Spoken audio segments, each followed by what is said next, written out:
Hey guys, so today in the evening I showed you guys a video in my story which shows how you can share one mouse and keyboard between multiple computers with multiple screens, and this is how you do it.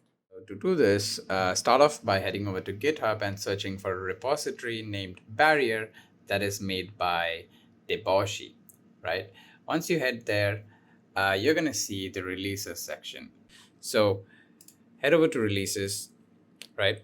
Scroll down and you're going to see an exe for Windows and .dmg for Mac. Now, the best part about this software is that if I copy anything, let's say I copy this URL. So right now the barrier is still connected, so that's why I'm able to move the mouse and have this link pasted over here. You see that?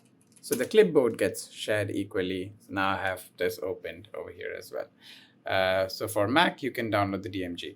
So I'm going to open it up here in Mac. I just opened it there. Let me bring it over there.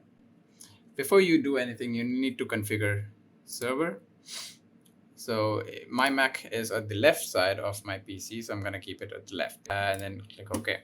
So what you do is go to Barrier, change settings, and then this would be enabled. Just disable that and hit OK.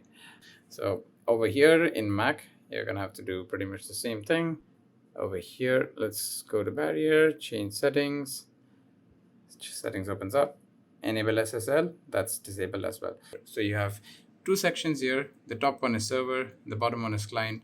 So my Windows PC is going to be working as a server, which will be sharing the mouse and keyboard to my Mac machine. So I hit start here. It's running. Over here at the Mac machine, again, so the mouse is still not working because the service is not started yet. I'm gonna hit the start button and it's running, right? So let's see. There we go. And it's as instant as that. And there is really no latency issues as long as your TCP congestion is fine. And that's how you share your mouse and keyboard with your Windows and Mac machines, and doesn't matter how many other machines you use. So thanks for watching. I'll see you guys in the next one. Bye.